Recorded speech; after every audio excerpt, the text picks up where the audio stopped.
Түркістан рухани һәм туристік орталық. Шежірелі шаһардың жаңарған жасарған келбетін көріп тамашалауға Қазақстанның әр қиыры, тіпті әлемнің түкпір-түкпірінен туристер ағылуда. Күн сайын тарихи мекен топырағына 500-600 турист келеді. Ал демалыс күндері 1000-ға жуық қонақ табан тірейді. Түрк әлемінің бесігіне айналған Түркістан күн санап көркейіп келеді. Әйгілі сәулеттанушылардың еңбегімен шығыс стилінде бой көтерген зәулім сарайлар туристердің көзайымына айналды. Сырттан келген қонақтың ең әуелі тұрақтайтын орны қаланың қақ ортасына жайғасқан туристерге қызмет көрсету орталығы. Мұнда Тұран даласының текті түрі картадан анық көрінеді. Түркістан қаласы бүкіл түркі жұртының бесігі деп елбасымыз айтқандай, бұл жерде бүкіл түркі жұртынан онымен қоса шетелдерден қазіргі таңда көптеп карантинге қарамастан көптеп туристер ағылып келіп жатыр. Қазіргі таңда 6000-ның үстінде шетелден туристер келді.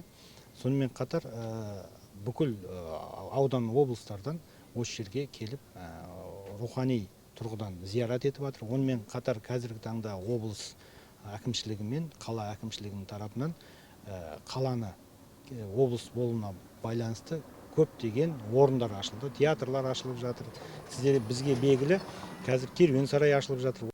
Мұнда келуші кез келген азамат тегін интернет желісі мен компьютер арқылы құжат рәсімдей алады. Орталық коворкинг, кітапхана, кафетерий, 3 сувенирлік дүкен, демалу бөлмесі мен автотұрақпен қамтамасыз етілген. Англиядан арнайы келген Алан және Сьюзан Тейландар Түркістанның кереметіне көз тоймайды деседі. Бұл отбасының Тұран даласына осымен екінші рет табан тіреуі. Шетелдік туристерді тарихи жәдігерлер мен киелі мекендер көбірек қызықтыратын көрінеді. Біз Түркістанды расымен де ұнатып қалдық. 3 күн осында тұрақтадық. Көруге тұрарлық орындар өте көп екен. Өте қызықты тарихи жәдігерлерді көріп, ескі заманда жүргендей сезіндік. Turkestan is lovely. We came last year when they were still rebuilding, and now it is such a different place. Біз өткен жылы келген едік. Ол кезде Түркістан енді ғана жаңарып, жасарып жатқан еді. Ал бұл жолы келгенде көп нәрсе өзгеріпті. Алып құрылыс жобаларын көріп таң қалдық. Еш жерде мұндай жобалар қайталанбайды. Осы жұмыстардың барлығы аяқталып, керемет орындардың ашылғаны шынымен де қуантады. Алдағы уақытта да бұл жерге оралатын боламыз. Өйткені бауыр басып қалдық. Халқы да өте қонақ жай екен. Мақсатымыз туристерді таң қалдырып, барынша ыңғайлы қызмет көрсету дейді орталықтың гид қызметкерлері. Олар бірнеше тілді жетік меңгерген, арнайы білімі бар мамандар. Айталық Тұрсынхан Абдурахымов дүбір дүниенің түкпір-түкпірінде, атап айтқанда Шарм-аль-Шейх, Таиланд, Түркия және араб мемлекеттерінің бірқаттарында жұмыс істеп келген тәжірибелі маман.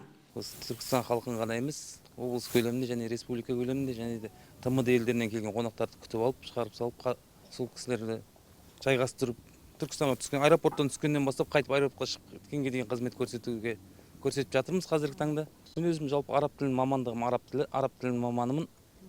Түрк тілін, арабшадан түркшеге аударуды оқығанмен. Және араб тілі, түрк тілі, орыс тілі, қазақ тілі.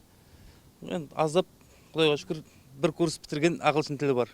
Жұмысым өзіме ұнайды өйткені мен өзім осы көпшілікпен жұмыс жасаған адаммын. Көпшілікпен жұмыс жасай беремін де, Құдай қаласа. Осы салада тек қана көпшілікке жұмыс жасаған ұнайды өзіме. Біздің өзіміздің орталықтың бекітілген жоспарлары бар. Біз сол жоспар бойынша, бекітілген жоспар бойынша біз қызмет атқарудамыз. Қазіргі таңда біз 8 жаңа туристік маршрут жасадық. Ол 8 жаңа туристік маршруттың 5-еуі Түркістан облыс аймағындағы туристік нысандарға апаратын маршрут, және де 3-еуі осы қала ішілік маршрут. Қожа Ахмет Яссауи кесенесі, визит және Ұлы дала елі орталығы. Тарихи қаланың туристік әлеуетін арттырған бұл нысандарға қазір күн сайын жүздеген қонақ келеді. Айту керек, жергілікті билік пандемияға қарамастан Қожа Ахмет Яссауи кесенесіне баса назар аударып, айналасына күрделі жөндеу жұмыстарын жүргізді. Оның басты күмбезі мен аумағы толықтай жаңартылды, ал Түркістан облыс орталығы статусын иеленгелі құрылысқа тартылған инвестиция көлемі 5 миллиард теңгеден асып жығылды. Түркістаннан Гүлсанат Қалмырза, Мұрат Адинаев, Нұрлыбек Берікбай, жаңалықтар.